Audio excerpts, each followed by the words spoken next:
ملينا وإله مال رقبة لقم المرا مال ملينا وإله مال رقبة لقم المرا نوم مليهم المري نوم Je vais essayer de te répondre de mon mieux. Je vais vous répondre en deux langues, en français et en afar. Voilà, je commence par le français comme vous êtes francophone. Colonnage, vous avez mis. C'est vrai qu'il y a des... Vous avez une confusion. Je regrette, ça ne vient pas de moi. Et moi, je ne suis pas quelqu'un qui veut colorer une association dont je ne ferai pas partie. Et je vous ai dit que je ne travaille ni pour le régime, ni pour l'opposition. Lorsqu'on a créé cette association, on l'a créée le 8 mai 1999, parce qu'il y avait une association qui existait avant, à l'IHS, ça s'appelait. Cette association a été récupérée par le régime. Nous, on était comptables. Pendant 5 ans, il n'y avait pas une organisation qui défendait les droits humains à Djibouti.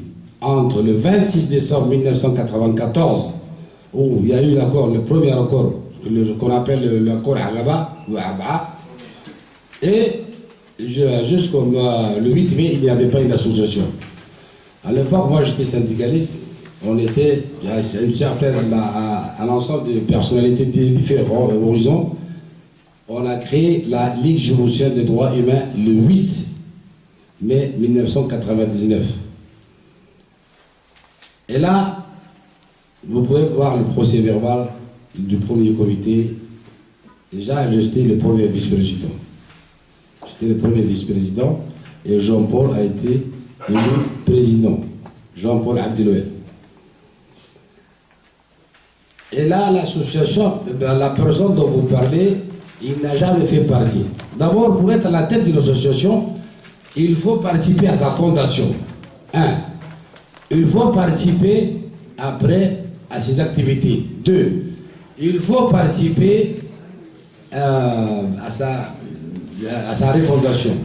Même s'il n'a pas été membre de l'association, à la mort de Jean-Paul, on a appelé Maître Zakaria. Pourquoi? Parce qu'il était uniquement l'avocat de M. Jean-Paul Abdelouel. On a voulu l'associer. Il a refusé. C'est que l'usurpateur, c'est lui. Je vais vous dire une chose. Et lorsqu'on est, lui, textuellement, notre association est régie par la loi de 1901. Textuellement, quiconque appartient à un groupe, à un parti politique ou à un groupement politique ne peut pas diriger une association. C'est ce qui est arrivé. Lui, il est en train, il est président, il est député de l'USN, hein, et il dit ça. Et quand il s'agit de... Je vais te parler. Ali de Berkele, moi j'entends ces gars-là, mais je ne connais pas qui il est, ces gars. C'est un jeune, je crois, qui ne connaît rien de l'histoire de Djibouti, il se trouve ici. Quand Dimitri, généraux, je ne lui reconnais aucun droit. Est-ce qu'il a vu un centimètre de la route de Djibouti? C'est à partir de Bruxelles qu'il veut défendre les Djiboutiens.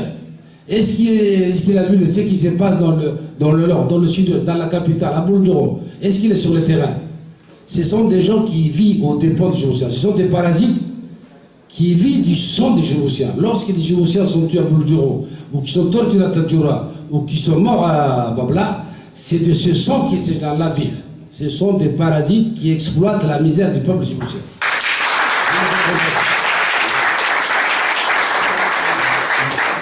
Gonflez les chiffres. Gonflez les chiffres. Moi, je vous dis, le massacre de Bouldoro a eu le 21 décembre 2015. Notre communiqué date du 26 décembre, 5 jours après. 5 jours, ça fait 120 heures. Et le massacre s'est passé à 5 km de là où j'habite, ou là où se trouve l'association. Malgré les difficultés, malgré les problèmes qu'on nous a posés, nous avons réussi à recueillir 28 listes. 28 non. Cette même question que tu me poses, on m'a posée là-bas au tribunal, à la barre du tribunal de Djibouti, de la première instance. Je leur ai dit, si moi j'ai gonflé, si j'ai ajouté des gens qui me disent qu'ils ne sont pas morts, j'ai établi une liste avec les 3 noms. Montre-moi, il y a une personne qui se présente avec ses pièces d'identité, qui portent la même identité que des gens que j'ai écrits ici, et qui dit, Monsieur Ewado, tu m'invites dans une liste alors que je suis vivant, je suis là, et tu m'appelles, voilà le pièce d'identité, qui me présente. Et le président du tribunal n'a pas été en mesure de faire ça. Il a immédiatement levé la séance sans répondre à ma question. Ce qui fait que les chiffres, moi je peux te dire une chose, ces chiffres ont des sables de la réalité. Il y a des gens qui sont morts. La preuve, je vais te dire une chose. Bonjour, tu connais ce aussi. C'est à côté, sur le côté sud de Farhad, de Montfarhad. Ils sont en train de diriger un camp militaire là-bas. Et vous savez, le plus grand camp militaire qui où se trouve? Cheikh Ousmane, à quelques kilomètres. Quelle est l'utilité de ce camp militaire? Il n'y a pas d'utilité. Parce que le plus grand camp militaire djiboutien se trouve à quelques kilomètres. Ils sont en train de cacher quelque chose. Je ne gonfle pas.